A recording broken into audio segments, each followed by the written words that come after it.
I think of toxic positivity as trying to experience or pursue positive emotions and feelings like happiness, excitement, and joy in situations, times in our lives, or in relationships where it doesn't make sense and may backfire and make us less happy in the moment.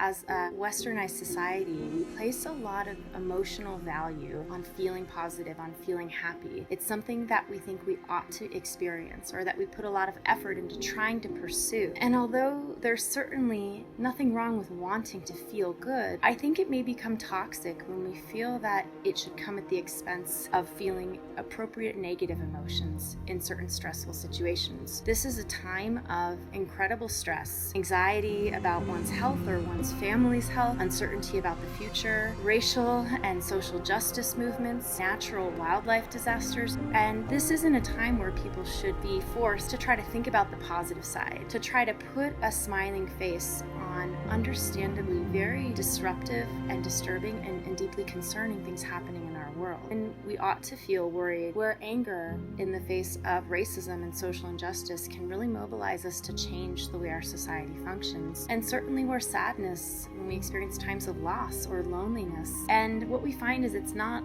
all about feeling more positive emotions is going to make you less depressed or less anxious. The antidote to mental health challenges is having what we call a diversity of emotions, called emodiversity, where in fact experiencing a variety and balance of positive but also negative feelings is actually predicting decreased symptoms of depression, decreased physical health complaints. And that's because our environment, everyday life is complicated, and our emotions are there just to really give us information about the world and help guide us. It's the notion that you need to think positive thoughts, you need to be happy all the time in every context. And importantly, if you're not feeling happy, then there must be something wrong. This pressure to feel positive and social comparison, everyone else seems positive. They're posting these photos on Instagram that are pressuring them to feel positive and setting up really unrealistic and what I think of as unhealthy standards for what emotional wellness actually really is. When people overvalue happiness as they create a goal, an expectation for how happy they should be, how happy they ought to be, when we set these high expectations for happiness, we end up rarely meeting them. They're unrealistic. And so we often set up ourselves for feeling disappointed and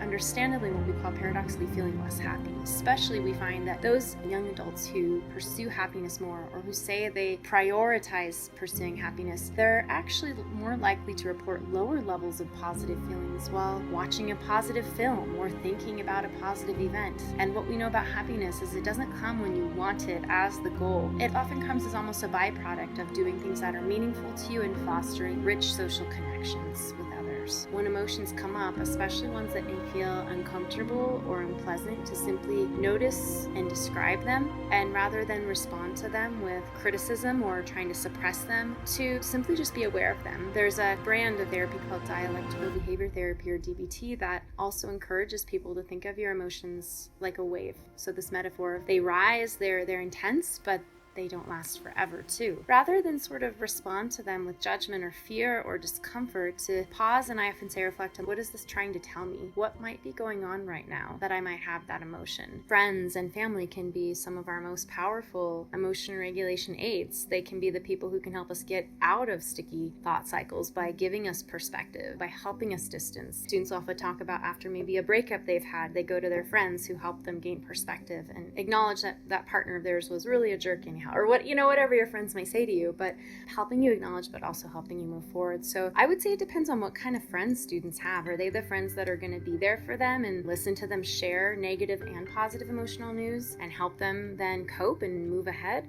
Or are they the friends that maybe are quite superficial and really aren't going to ever talk about the really meaningful emotional experiences in their day-to-day life? Emotions are some of the most essential parts of what make us human, and they give us information about the world, and at the end of the day, it's just learning how to harness them effectively to lead healthier lives.